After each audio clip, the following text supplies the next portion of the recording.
Ayeng Daily Tribune. Good afternoon, Ayusek, sorry. Palace reaction lang po on ICI naming Senators Bato de la Rosa and Bongo, among others, as co-conspirators on the bloody drug war during the Duterte administration. And pwede po ba itong dumaan sa local courts, ang arrest warrant, if Interpol ang magpapat? Again, yung una niyong punta, no? Reaction lang po. Regarding sa pagsama ng pangalan nila? Yes po. Okay. Kung ito naman ay legal process na nanggagaling po sa ICC, hindi naman po natin ito maaaring pakialaman. Dahil ang kasong yan ay naisampa noon pa, 2017, at hindi pa po Pangulo, si Pangulo Marcos Jr. So kung dadaan sa proseso, yan naman po ang nais ng pamahalang ito. Ang ginagawa ng pamahalang ito ay dumadaan lahat sa proseso. Ma'am, kung idadaan sa kung hindi na dumaan sa local courts and yung arrest warrant, kasi Interpol po ang magpapatupad. Is it possible? Nagawa na po before. At ang sinunod po ay ang batas na umiiral sa ating bansa at nakipag-coordinate po ang ating pamahalaan sa Interpol. Kaya po naipadala ang dating Pangulong Duterte sa The Hague. Will this result sa isa na namang kaguluhan ng mga supporters once may warrant na at handa ba ang gobyernong ipatupad ang warrant? Kinakailangan po bang magkagulo? Kung ang pagsisilbi po nito, ang sisilbihan ay ang hustisya. Ang pagsisilbi ng hustisya ay hindi naman po dapat na maging daan upang kampihan ang iilan o kakampihan ang ilang mga nasasangkot sa nasabing criminal complaint. At even before, ang kanila mismong kaalyado, walang iba kundi si Mayor Magalong, ang nagsabi mismo na mayroong mali sa EJK. Si Mayor Magalong na nagsilbing Oversight Committee Head ang umamin na maraming naging patayan na hindi nararapat. At ang ibang nasa listahan ay mga political rivalry di umano. At ito ay maling-mali. So, kung mismong isang Duterte supporter nagsasabing mali ang nagawang EJK, hindi po ba dapat na lamang na maimbestigahan po talaga kung sino yung dapat mamanagot? And last na lang po, do you have a message sa mga supporters nila Senator Bongo, Senator Bato, para hindi na magkagulo at magkaroon ng kaguluhan? Hindi po dapat i-encourage ni naman na magkagulo kung nagsisilbi lamang po ng valid warrant of arrest. Muli, ang kaso na isinampa, kung meron naman pong batayan, ay dapat lamang po madinggin. Para malaman natin, pareho naman po itong magiging hustisya sa dalawang panig. Hustisya sa mga di umanong naging biktima ng EJK, ng extrajudicial killings, at ito ay magsisilbi ring hustisya para doon sa naaakusahan. Kung mapapakita niyang wala naman siyang kinalaman at wala siyang kasalanan, maaaring magkaroon ng acquittal sa nasabing kaso. Just a related question from Ivan Mayrina, GMA 7.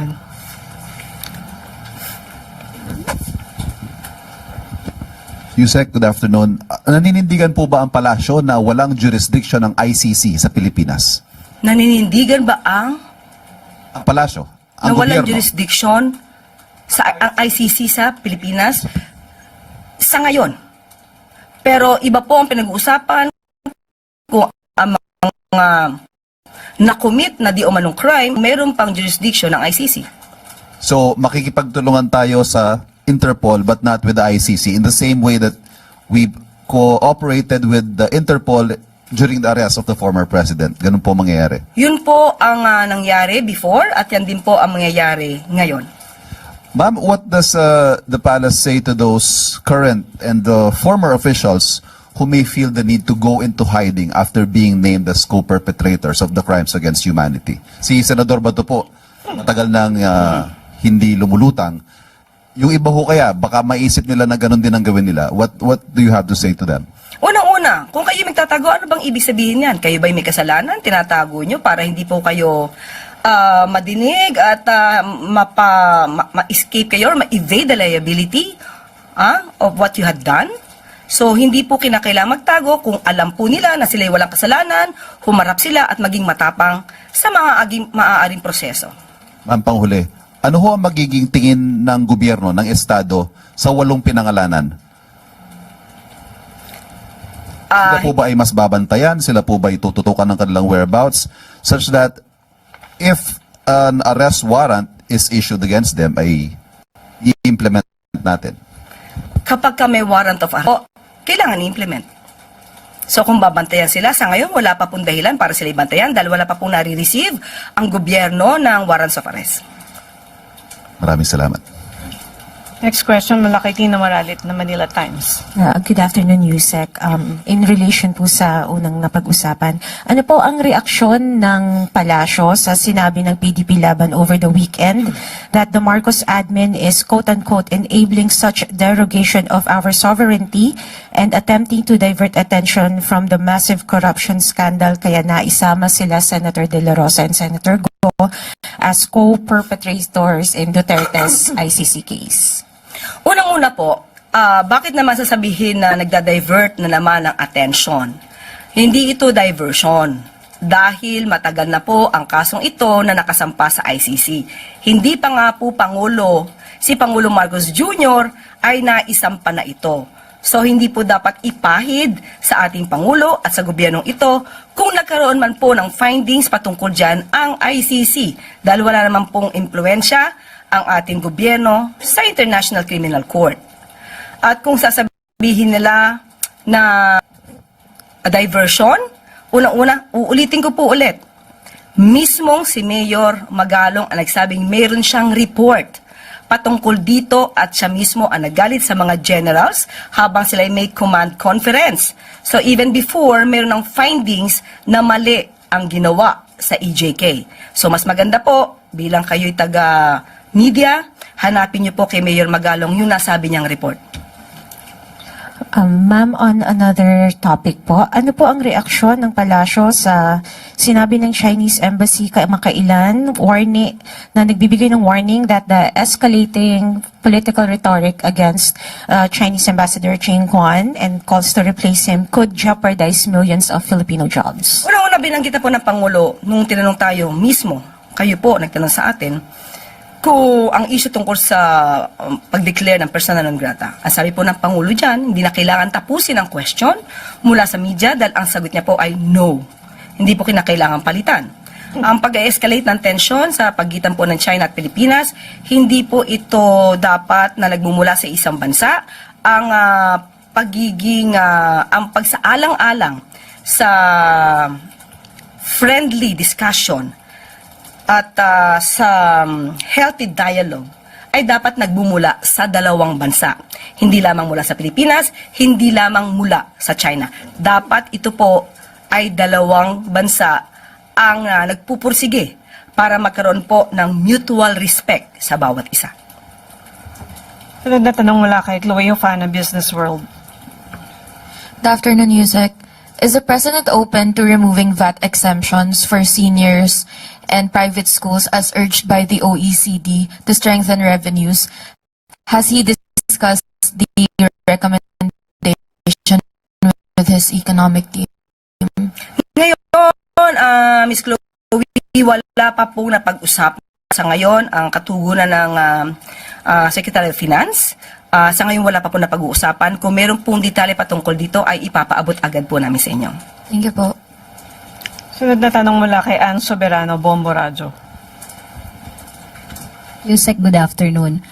Yusek, bukod sa anti-political dynasty bill, may ilang mga mambabatas din ang nagsusulong ng charter change. So ano po ang posisyon ng Pangulo sa charter change at bukas po ba siya sa political amendments o limitado lamang sa economic provisions? Sa ngayon po, hindi po yan napag-uusapan sa anumang pagpupulong.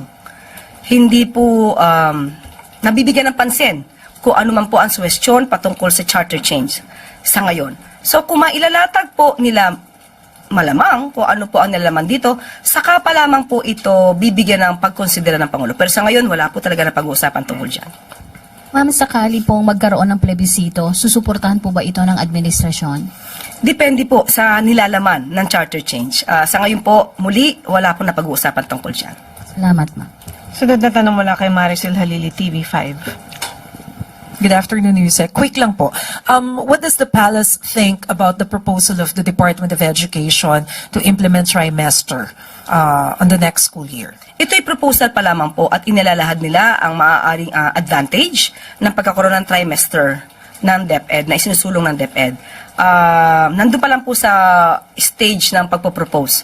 So, mas mainam na mas maagaran pang pag-aaral ang gawin kung dapat itong i-implement. May panawagan po yung Alliance of Concerned Teachers na sana magkaroon muna ng public consultation. Do you support the idea? Do you support this call?